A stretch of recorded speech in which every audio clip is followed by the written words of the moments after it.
Kayo po ba mga bossing ko ay isa sa mga mananaya?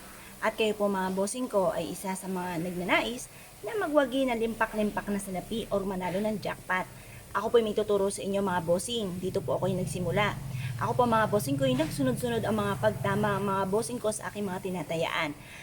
Mula noong 2018 mga bossing ko sa pagsalubong ng 2019. At ito po yung isinare ko mga bossing ko at nagsunod-sunod na mga pampaswerte ko pong ginawa hanggang sa ako po ay nag-upload na rin po ng video. At hindi ko po rin po inaasahan na ako po ay sinuwerte. Ngayon pa mga bossing, ako po ay may share sa inyo.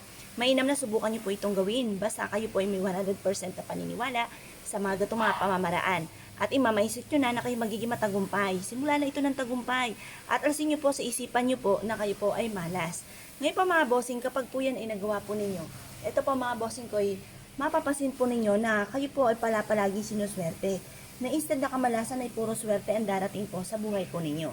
Ngayon po mga bossing, ako po ay may share sa inyo na mainam na subukan nyo pong gawin. At ito po mga bossing ko ay mapapasin ninyo na instead na kayo minamalas ay puro swerte ang darating. Ang gagawin nyo lang po mga bossing ko ay kumuha kayo ng 3 dahon ng oregano. At pagkatapos mga bossing ko, manap ka sa may silangan. Sabihin nyo po ng paulit-ulit ang numero na lagi nyo pong tinatayaan. At ito po mga bossing ko ay ipapahid nyo sa inyo pong palad habang kayo po mga bossing ko ay nagwe-wish ng paulit-ulit. Mas mainam na nakapaligo na kayo kapag po ito ginawa ninyo.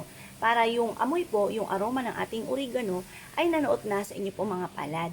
Pagtapos positive ka lamang mga bossing, kailangan nasa isipan ninyo, simula na ito ng tagumpay ko, alisin nyo sa isipan nyo yung mga alinlangan. Kasi kapag may alinlangan ka, maaaring mababaliwala ang inyo pong paggawa po ng mga ganito. Kailangan nasa isipan nyo, simula na ito ng tagumpay ko. Ngayon pa mga bossing ko, ikaw naman ay negosyante, pwede nyo rin po itong gawin. Bago ka pumunta sa inyo po negosyo, ihaplos nyo po ito. At mas mainam na manunuot yung aroma ng ating oregano sa inyo po mga palad. Subukan nyo po ito mga bossing kahit sa loob ng 1 linggo. At kapag po ito ay kayo po ay naramdaman po ninyo na parang ikaw po ay sinuswerte na at instant na kamalasan ay puro swerte dumarating, ipagpatuloy nyo lang po mga bossing at ito po ay makakatulong po sa inyo. Upang sa ganon, instant na kamalasan ay puro kaswerte naman po ang darating sa buhay ninyo. Proven po ito na napakaswerte basta't may 100% kang paniniwala sa mga gatong mga pamamaraan. Ngayon pa mga bossing, kung kayo po ay naniniwala, gawin niyo po ito ng mga 6:30 or kaya po ay alas 7.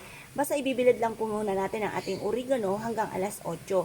Yan po inihaplos nyo na sa inyo pong mga kamay at ibibilad nyo po muli. Pwede nyo rin po itong isiksik sa inyo pong pitaka upang sa ganon magtuloy-tuloy ang pasok ng swerte. Mas may na mga bossing ko na halimbawa kung ano yung meron ka sa ngayon na parang hindi ka pa kontento at ayaw nyo po na ganyan ang inyo pong buhay, lagi nyo sasabihin na hindi laging ganito ang takbo na aking pamumuhay, hindi puro paghihirap na lamang, hindi panay pag-uutang na lamang ang nakakabuhay sa amin. Yung mga ganun mga bossing, lagi nyo sasabihin magkakaroon ako ng maraming pera, hindi laging ganito ang takbo na aking pamumuhay, magiging matagumpay ako. At magkakatotoo po yan mga bossing. Basta positive ka lamang. Lahat ng mga taong masisipag, matyatsyaga, may positibong pananaw sa buhay at hindi nakakalimot magdasal at sinabayan pa ng ganitong mga pamamaraan ay walang imposible, magiging matagumpay po kayo. Kaya kung kayo po naniniwala at naisip po itong gawin, asya mga bossing, good luck po sa inyo po lahat.